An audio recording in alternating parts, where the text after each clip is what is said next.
and Talks or always on the Fox local app. Now, take a look at the picture on your screen. We've had a lot of reports from Flagstaff over the years, but nothing may top yesterday's interview with a very snowy looking kind of a Sasquatch type of creature.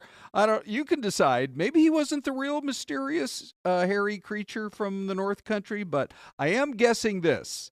I'm guessing it was the first time that our Nicole Cressine has ever had to interview a non-speaking Bigfoot. In case you missed it, it was fantastic. Here's a clip. You like the snow coming down here? Yeah, you do, don't you? What's the best thing to do in Flagstaff during the snow? Ski, snowboard, sled, all of the above. Thank you, sir. Here, we're going to talk a little bit more. Can I shake your hand? Wow, this is like a bucket list item for me. Yeah, I'll bet it was. And here she is now reliving the magic moment.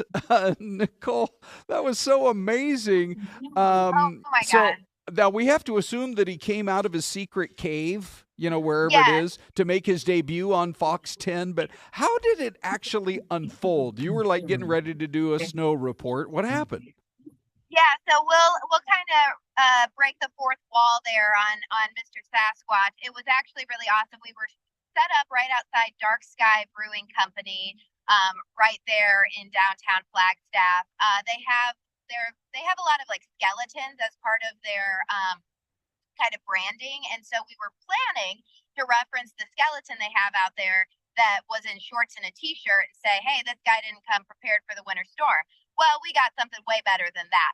So someone comes out of Dark Sky Brewing and tells us, hey, I've got a guy who's putting a Sasquatch outfit on right now, and he wants to come and get in the shot. And I was like, say no more. We are down for that. So he just kind of was hanging out on the side, and then once I referenced him, I mean, he was ready. Like, he's a man of few words, but he was great on camera, I have to say. Yeah, And then he just disappeared again. So I don't know when we'll see him again. There's nothing like trying to interview. Like I've tried a couple of 3-4 times over the years to interview the Phoenix Suns gorilla. You can't get 2 words out of him, and I guess it's the same for this particular animal. Yes, yeah, he was having some trouble hearing me at first through all of his fur, and then we got on the same page, and then it was still kind of hard for him to talk to us. I think that he wanted to keep the magic of what Sasquatch's voice sounds like for everyone, for all the believers to come up with their own voice track for it. But it was awesome, and you can see in that video the snow was coming down. That was at 4 o'clock. That's when it really started to hit. And it really, really came down in Flagstaff for a few hours last night. So that was kind of the beginning of the snowfall. We had some fun. And then we had a little bit of serious news we had to talk about, too, because those road conditions got really scary and dangerous. And that snowfall was pretty hazardous for a while there. But we did have some fun as well. Yeah, well, perfect transition. I'm going to go with some of the video you guys brought to us yesterday. I mean, it wasn't just snow. At points, it looked like blowing snow. Yes, there was a lot of high winds. I think yesterday they were saying that winds could have been gusting up to, 45 miles an hour. I believe that. It was blowing in all different directions. It felt like we would set up a shot and it would be blowing the other way. And then by the time we went live, it was kind of blowing in my face a little bit. We just had to adjust. But the biggest story was, unfortunately, that tragic triple fatal crash that happened on I-40. And that's just an example of, sometimes those road conditions can sneak up on you. And that's why we tell people so often that they've got to stay off the roads if they can. Now, we are heading back to the valley now. We like to practice what we preach. So before that next round comes through, we decided to head back to the valley. And it's been smooth sailing for us. So the good news is, I know you're down there in Phoenix. You know that the weather's pretty calm right now. We've got pretty clear skies as we go back. We're coming through Black Canyon City right now. Got about 40 minutes till we hit the station in downtown, and it has been really nice road conditions for us going south. But the whole key is that anybody who's heading up to the high country, you got to be prepared, because those roads up there were still icy in parts, especially the rural roads, the ones that they can't always make it to. They got to get the main roads taken care of. We saw so many snow plows this morning, though, Ron, like ADOT and the local street departments really putting in work. we went live, I think, for the first time at 7 o'clock, and we were out there a little while before that. They had been out there all night. I really think it's commendable, all the work that they do, and it's to keep people safe, and that's what we're trying to do too. So this is a look south. So that's the good news, is that south in the valley, we might get some rainfall, I think, later on today, but for the most part, it's pretty safe driving conditions. But don't head up to the high country again today if you don't have to, because that second round is coming through. Yeah, and we're going to be talking to Crystal about that in 60 seconds. Just real quick, give us a road report. Like you said, the snowplows are out there. ADOT does a great job. How snowy was it as you first left town, and when did you finally get onto dry roads?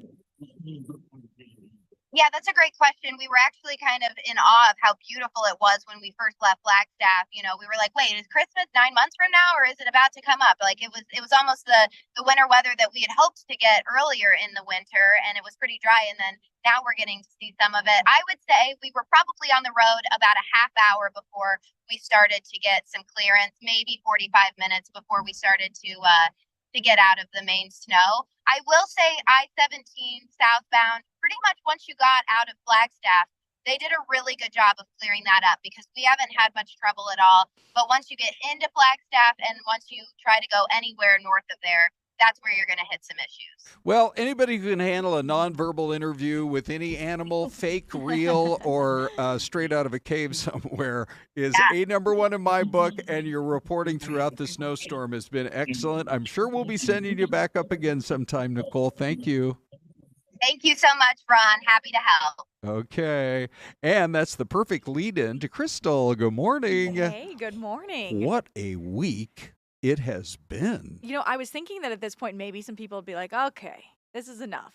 But now everybody seems to want more, and we do have more in store. Okay, tell us what you're looking at. I'm going to pop up your laptop here because that gives us all the info. And I felt like yesterday it came in so fast and so hard, those winds of like 30, 40 miles an hour. Is this one going to blow through that fast as well? Not as strong. It doesn't have quite the punch to it that the one yesterday did. So we've consistently known that Thursday's storm was going to be the heaviest one, but I will say this one's looking a little stronger than it did a few days ago.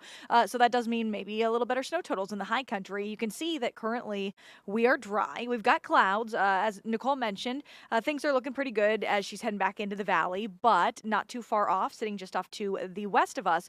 Look at all that rain and snow again, Ron. I mean, California's getting soaked currently, and that's all heading our direction for yet another cold front. So that does mean the winds are going to pick back up, and we do have that rain and snow potential moving in. So let's walk through the timeline here, and we can talk totals. This is 4 o'clock this afternoon on our Futurecast. You can see a few spot showers starting to try to creep into the valley. Snow showers developing over parts of Yavapai and Coconino County as well. I will say I think they might start kind of spotty, maybe a little on the lighter side. But unlike yesterday, where the temperature had to kind of drop a few degrees for stuff to start sticking, it's super cold out there right now from yesterday's storm. So the high in Flagstaff isn't forecast to even climb above freezing. So if snow falls, it can stick right off the bat. So that's what we're looking at around 4 o'clock. It starts to pick up, and then it begins to fill out a bit more with some heavier bands by around 7 p.m. this evening. So this is more of an evening and nighttime event. You can see in the valley still some scattered showers that are passing by, and this starts to spread farther east as the night goes on. So by 11 o'clock, now that kind of deeper purplish blue as we talk about, that indicates a heavier snow passing Prescott, moving along the rim, extending into the White Mountains, and then in the valley, maybe another storm or two to roll through as this passes by. Again, that's at 11 o'clock. Still some moisture, mostly on the east part of the state by 5 a.m. tomorrow morning. And then this thing is out of here. The rest of the day Saturday looks pretty good. Is it possible that this go-round, the White Mountains, that area, Pinetop Lakeside up towards Sunrise, may this time around actually get more snow than Flagstaff out of this Friday storm? I think that yet again, it's going to be more flag than Pinetop, but in terms of the ski parks, Sunrise might get a little more out of this one. So I think I have my snow totals here. Yeah, let me grab those and show them to you. So Sunrise picked up 14 inches with this last round, just yesterday and yesterday evening. Snowball picked up 21. It might be kind of a flip-flop, more like 10 to 14 for Sunrise and more like 6 to 12 for Snowball with this next round coming in. Wow. But still, that does mean that we picked up, more than 3 feet last week at Snowball and Sunrise. And then this week, we could pick up another, 2 to 3 feet. Okay. That's big. 2 weeks. 4 or 5 feet of snow. Yeah, it's really fantastic. You know they're loving it. Yeah.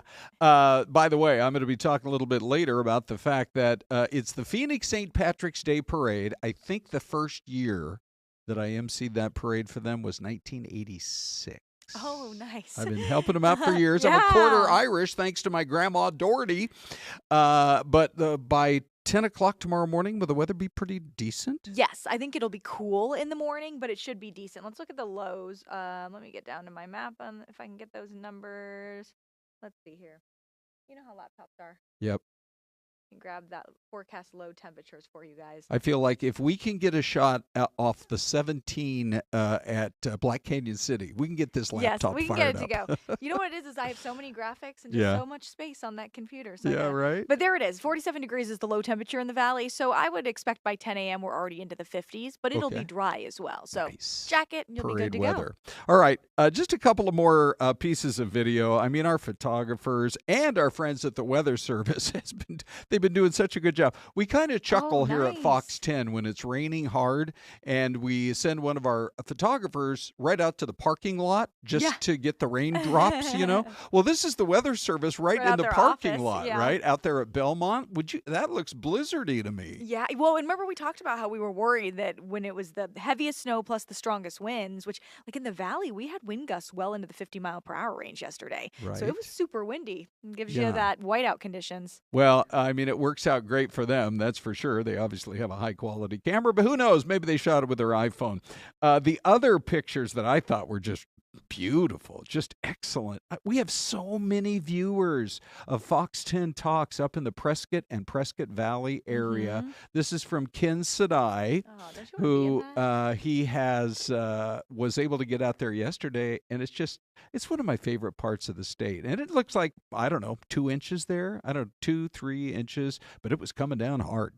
Yeah, they got a handful of inches in the Prescott Valley. The totals were up to, I think I saw 8 inches around the Flagstaff area, like 6 to 8. So yet again, they did pretty good. And then we have more today.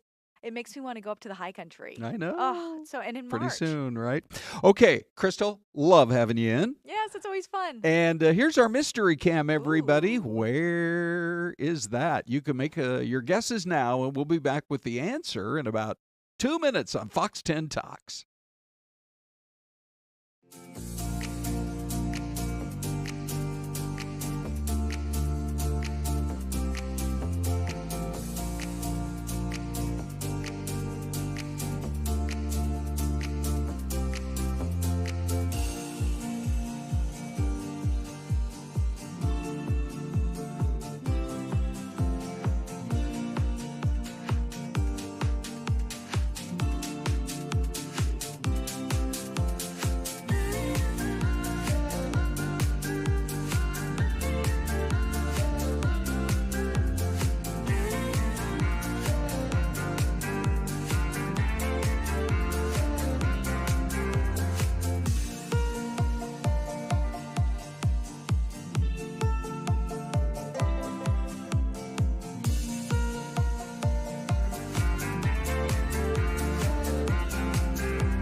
When I look at those mountains, I think kind of the rolling hills. So I'm not thinking it's like Colorado, like the Rockies, or Utah with the Wasatch, that kind of a thing.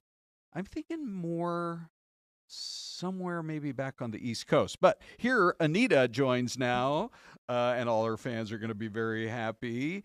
Carrie Culp just hopped on and said, "Hi, everybody, just in time for the mystery Hi, cam." Carrie. Hi, Carrie. Did Carrie give you a guess? Not yet. But Carrie, where are you? I'm sure it's coming in about 5 seconds. Okay. Also, Gonzalez says Colorado. And Louis says Colorado. And Susan says Nebraska. Oh. Sherry says Georgia. Brandon says Nebraska. Getting some Nebraska votes. I do like, and Kim, by the way, with New Mexico. But I like Darche talking about Tennessee. I could easily. We had Tennessee yesterday, though. Oh, that's right. We had Tennessee yesterday. Oh, good thinking. I don't know, because that was my first guess too. I was Right. thinking Tennessee, but I don't know that Dean, unless he wants to trick us, would do the same state 2 days in a row. He's a deep thinker. He on is this. a deep He does thinker. everything he can to try to stump us. What are you going to go with, Anita, with all those guesses? Do you like a Tennessee? Go for a twofer, or a Colorado, or a Georgia? I could see that. Let's go being Georgia. All right.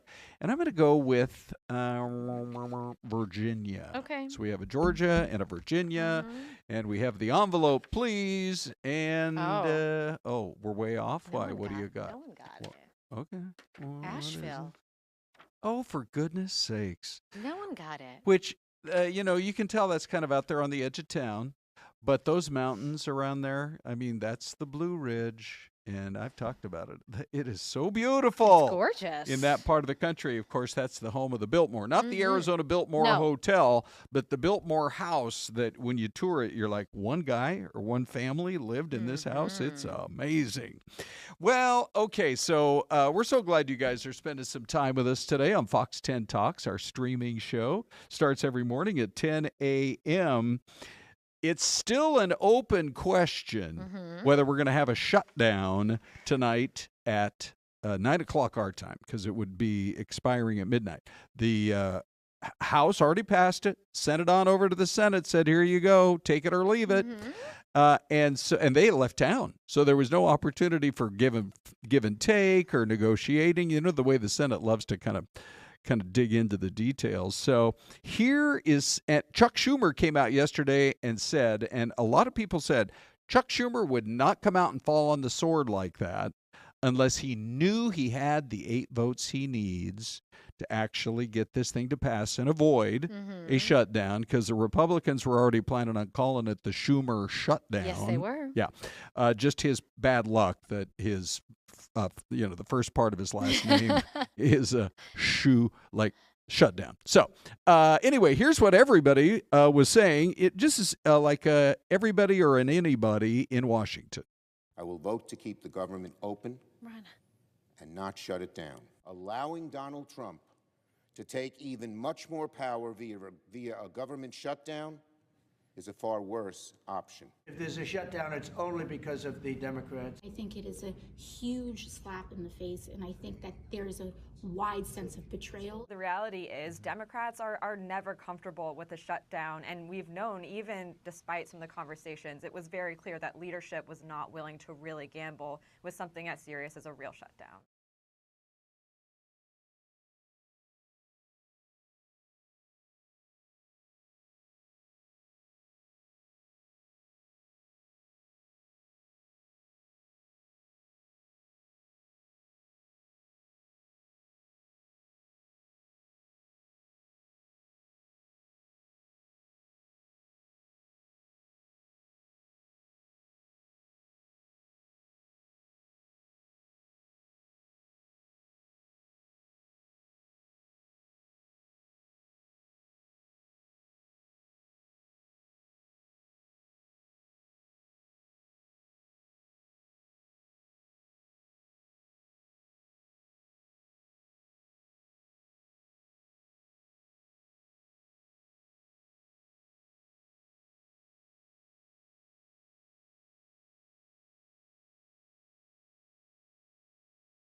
or not.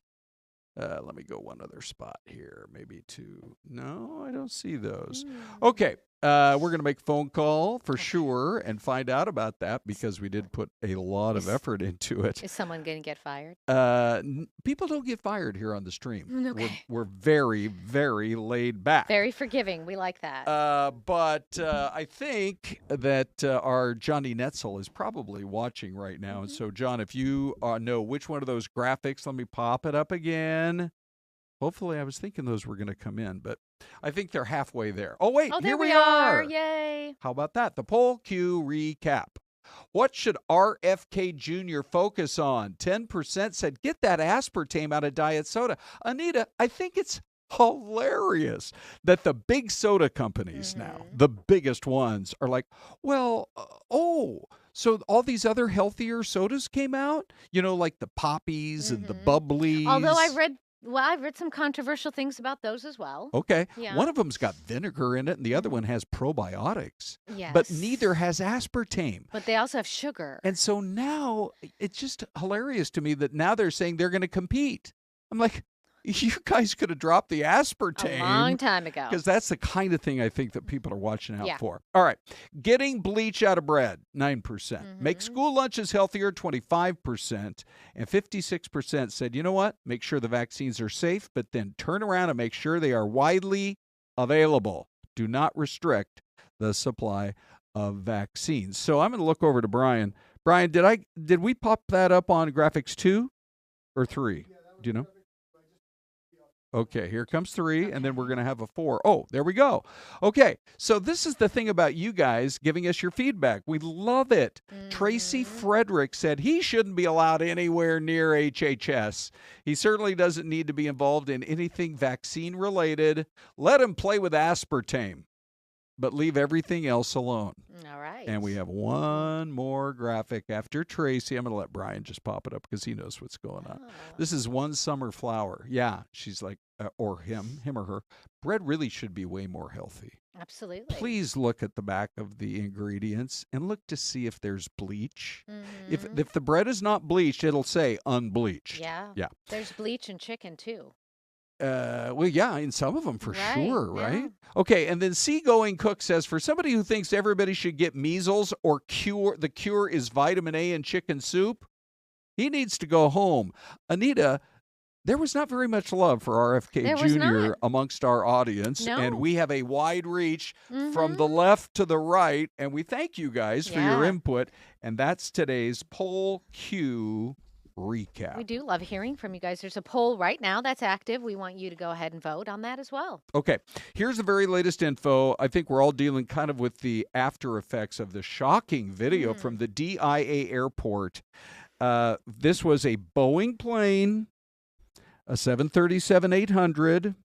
It had to be diverted minutes after leaving Colorado Springs. It was headed to DFW, and they said that the fire was extinguished, and at first, they said no injuries, but then 3 or 4 hours later, they had to admit that a dozen people had to go to area hospitals.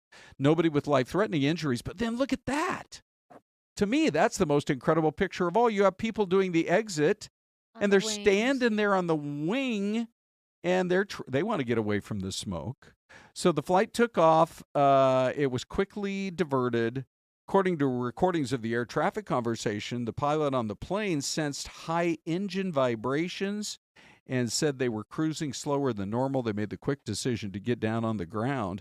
NTSB says a preliminary report will be available, and here was the statement provided to our local Fox station from American Airlines after landing safely and taxiing to the gate. They had to point that out.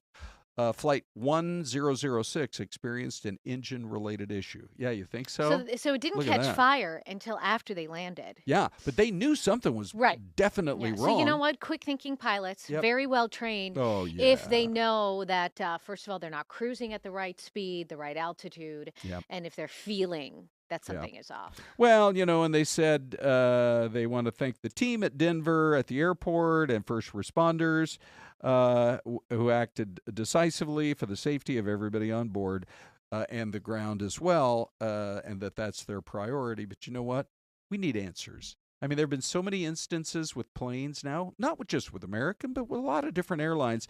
They will have a preliminary report out in 30 days, but it looks to me like somehow somebody should have known before they even took off that there was going to be a problem there. We got 2 minutes left, so let me just mention to everybody that the big St. Patrick's Day Parade, this is going to be my next graphic here. Brian, this should be graphics 5 or 6. With the St. Patty's Day folks. And there he is, the man of the hour. Tomorrow is the Phoenix St. Patrick's Day Parade, and we got one other graphic, Bri, if you want to pop it up there. It's always so fun. It gets a little bigger and better every year. 3rd Street and Palm Lane is the place to be. And, take a look right there. I mean, it's just so fun. The floats are mostly homemade, and it's... To me, I've emceed this thing for years and years. We invite everybody to come out. Let Your Irish come out tomorrow at 10 a.m., 3rd Street and Palm Lane. Anita, can I ask you a question? Sure.